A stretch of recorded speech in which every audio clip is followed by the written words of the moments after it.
video that I've wanted to do for a long time. It's attacks from mount.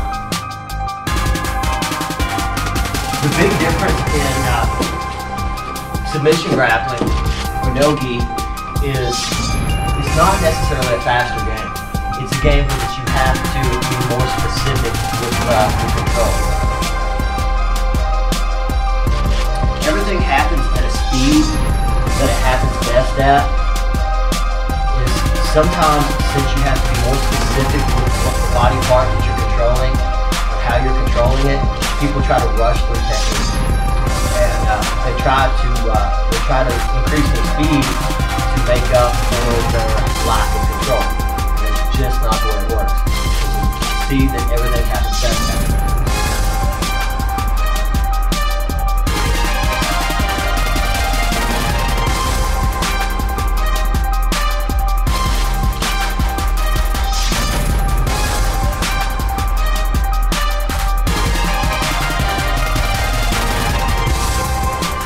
You may be armbarring someone with both your legs across their chest, okay? You can armbar them just as well if you can their shoulder, okay? If the shoulder don't move, the shoulder is pinned and controlled, then you're gonna have control of the elbow.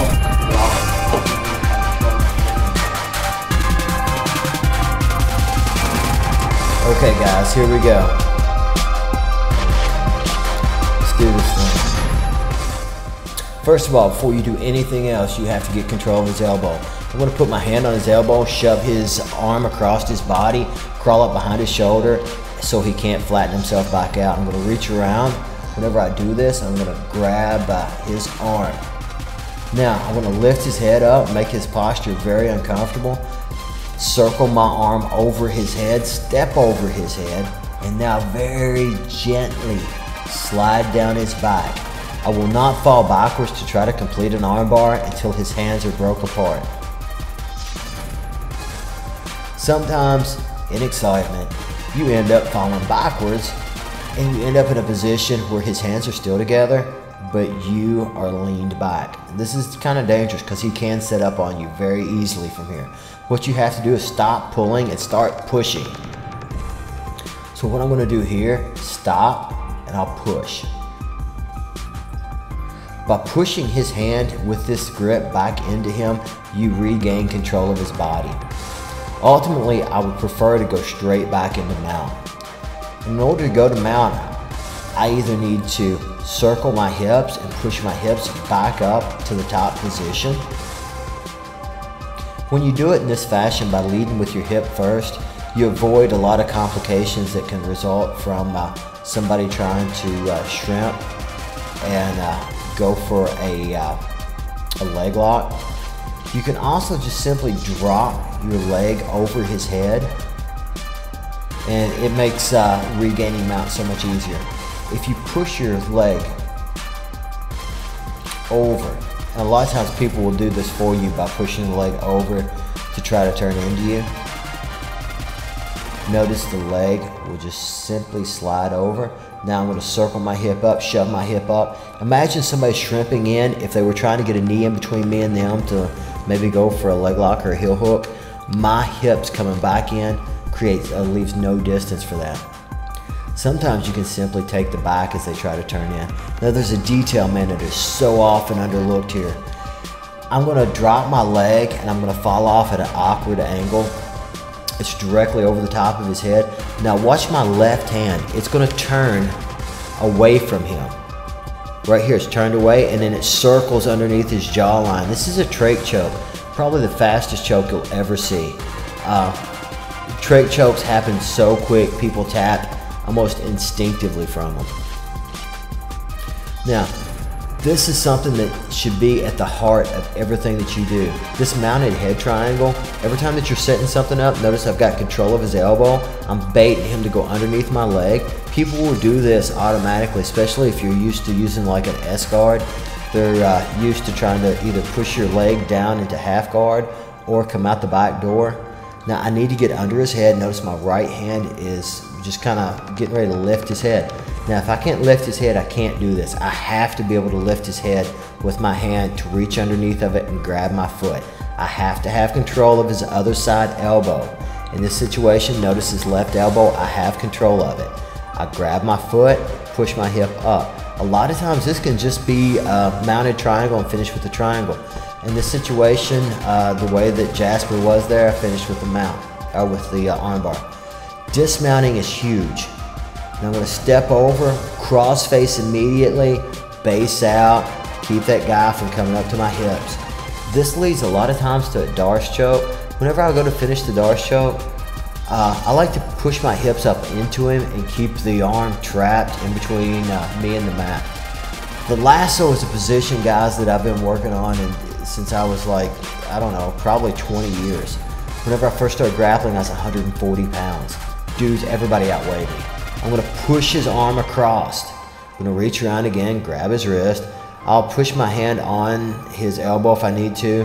Then I'm gonna step off. This is neither a mount position nor a back position. The cool thing about the lasso is, man, it's the ultimate control.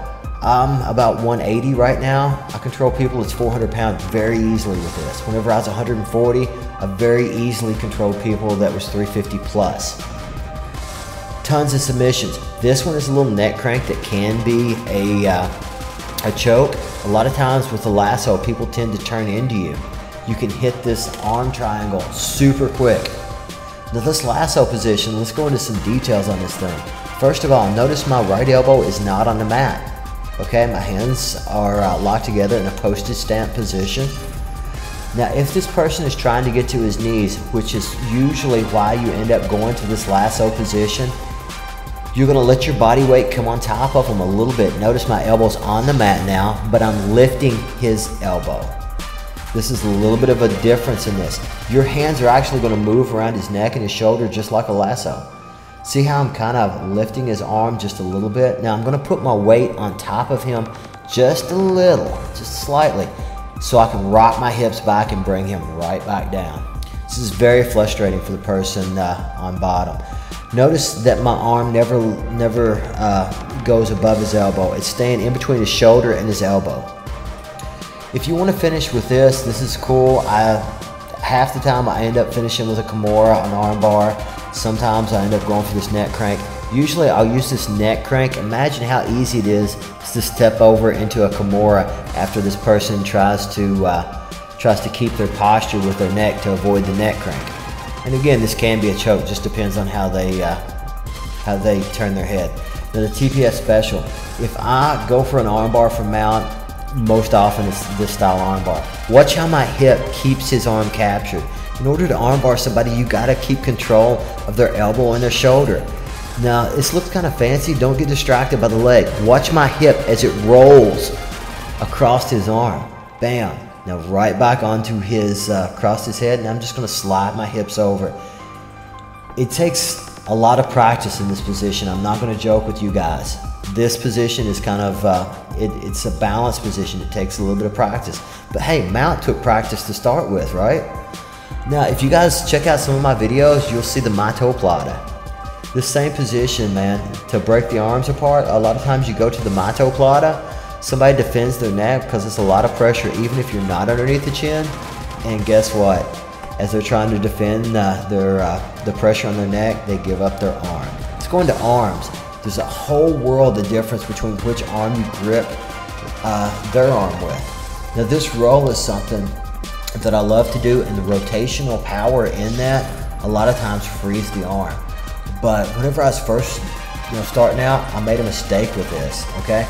I end up rolling the wrong way, like this, and it really was devastating to my neck. So, guys, you have to set this up and predict that they're gonna escape and start your roll, not because you have to, because you want to, okay?